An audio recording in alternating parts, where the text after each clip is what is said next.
다들 안녕하세요. 프로토 91회차 토신 정보방 환급 인증합니다. 당첨금은 세후 금액인 거 알고 계시죠? 다들 아시겠지만 한 경기 취소되어 당첨금이 반토막 났지만 그래도 당첨 모두 축하드리며 오늘 경기도 분석 시작해보겠습니다.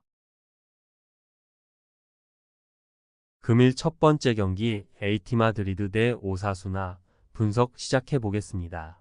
리그 막바지 4연승 쾌조를 달리고 있다.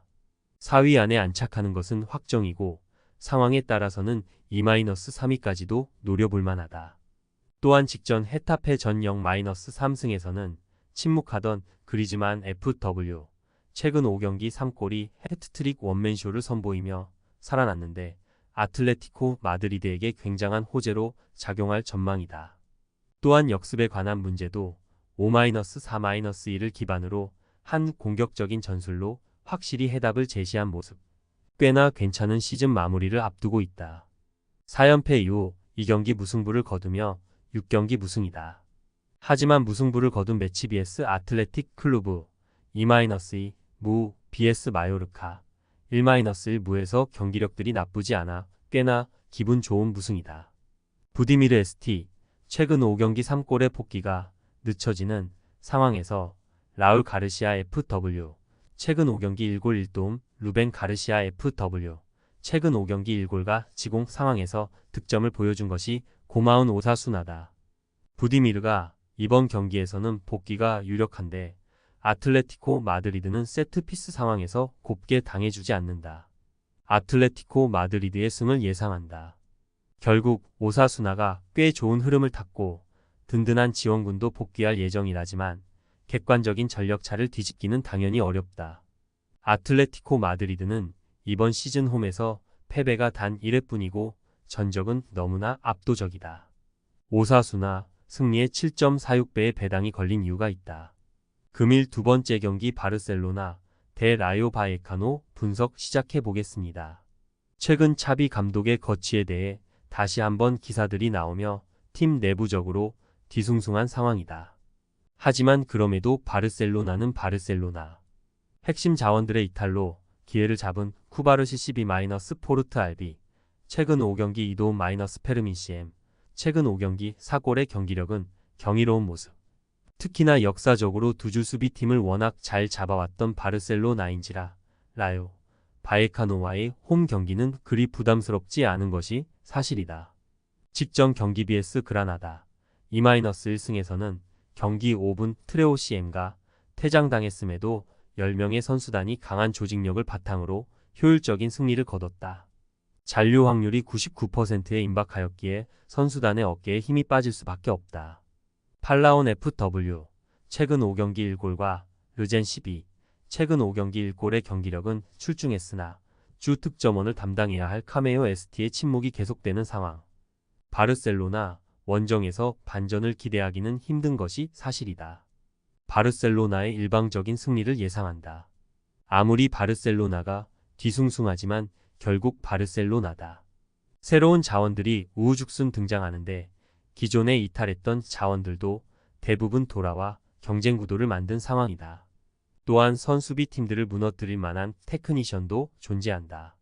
그런데 최근 상대 전적이 지나치게 기이하다. 라요 바에카노에게 약한 모습을 노출했던 바르셀로나. 하지만 변수는 그것뿐이다. 금일 세 번째 경기 카디스 대 라스팔마스 분석 시작해 보겠습니다. 2연승 쾌조를 달리며 잔류의 꿈을 부풀리고 있다. 잔여 일정이 나쁘지 않기에 더욱 걸어볼 만하다. 특히 직전 경기 vs 세비야 0-1승에서 경기 후반 극적골로 승리를 가져오며 이 팀의 위닝 멘탈리티가 타오르는 모습을 보였다. 중원에서 나바로 CM가 출중한 퍼포먼스를 보였지만 최전방에 출전한 마르티 FW 최근 5경기 1도움과 박스내 터치를 1회도 가져가지 못하며 최전방에 대한 고민은 지울 수가 없다. 상대 박스 내 난전 및 혼란을 야기해야 하는 카디스다. 지긋지긋한 연패에서 벗어났지만 12경기 무승이다. 팀이 지옥 같은 연패에 빠졌을 때도 강단 있게 밀어붙이던 점유율 축구로 레알 베티스 2-2 무의 발목을 잡은 모습. 하지만 무니르 FW 최근 5경기 1도 없는 박스 내 터치 8%에 빅찬스 미스 1회를 기록하며 부진에서 빠져나오지 못했다. 그를 대신한다는 듯이 몰레이로 FW 최근 5경기 1골과 대활약하며 공격진을 이끈 것이 호재. 하지만 수비가 아직 너무 불안하다. 최근 수비수들의 진영을 요리조리 바꿔 끼워보는 피미엔타 감독인데 시도에 비해 결과가 나는지에 대해서는 의문. 카디스의 승을 예상한다.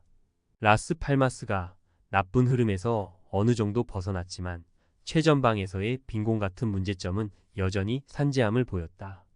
카디스는 홈이지만 수비적인 운영으로 역습을 노릴 텐데 라스 팔마스에게는 이런 수비를 뚫어낼 만한 테크니션이 부재한 모습이다. 금일 네 번째 경기 AS 로마 대 제노아 분석 시작해 보겠습니다. 로마가 최근에는 하락세를 기록 중.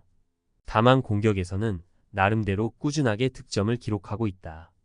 피지컬이 좋아서 간결하게 가도 박스 안에서의 슈팅을 많이 만들 수 있는 팀.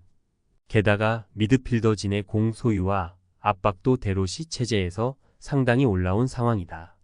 지공과 속공에서 모두 괜찮은 능력치를 선보일 수 있다고 보는 것이 옳을 것.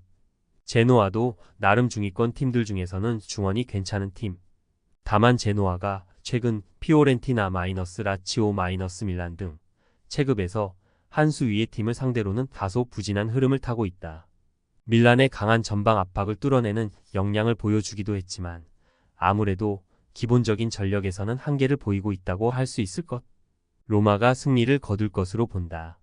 기본적으로 피지컬과 중원에서의 공 소유로 박스 안에서의 타격을 하는데 익숙한 팀이라고 할 수 있을 것이다. 물론 제노아도 강호들을 상대로 어느 정도 골을 기록하는 등 공격에서 어느 정도의 역량을 보여준 사례는 있었다. 제노아도 한 골 정도의 성과는 기대해 볼 수 있을 전망이다.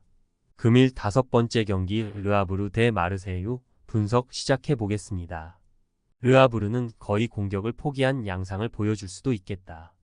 이 매치에서 1점만 따도 잔류는 확정이고 지더라도 11골이나 되는 골득실 덕에 15위에서 내려올 상황은 확률이 적다. 저도 큰 점수 차이로만 안 지면 된다는 마인드를 가지고 있을 것. 마르세유와의 전력 차이가 매우 큰 것은 사실이긴 하나 마르세유를 상대로는 잠그는 것이 특효약일 때가 많다. 마르세유의 문제는 득점력에서의 기복. 특히 상대가 잠가버리는 상황에서는 미드필더 진영에만 공이 머무르는 경우가 잦다. 오바메양이 아무리 클래스를 보여주는 상황이라고 하더라도 전방으로 공이 안 오는 상황에서는 별 수가 없는 것이 사실.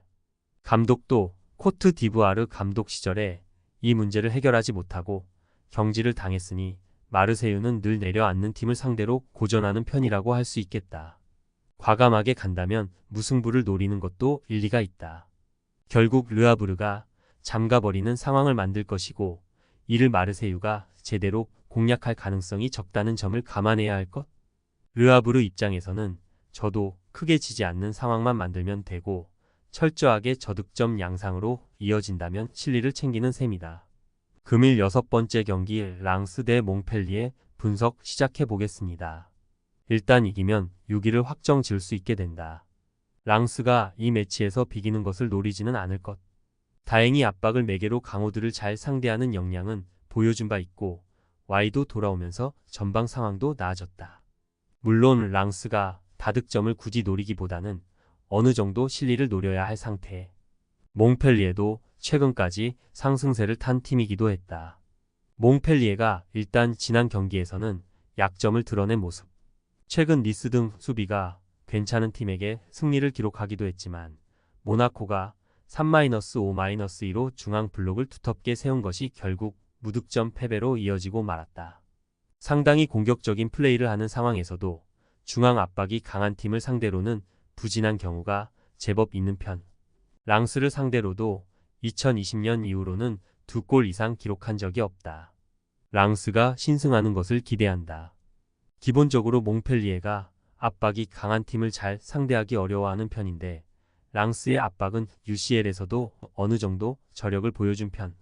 물론 랑스도 승리만 챙길 수 있는 최소한의 득점력만 선보이면서 6위를 사수하려고 할 가능성이 높다. 토신 최종 조합은 영상 아래 고정 댓글로 말 걸어주시면 토신 정보방에서 무료로 공유해드립니다. 제발 손해보면서 토토하지 말고 다 같이 웃으면서 즐겁게 베팅합시다. 함께 하실 분들은 부담 갖지 마시고 편하게 말 걸어주세요.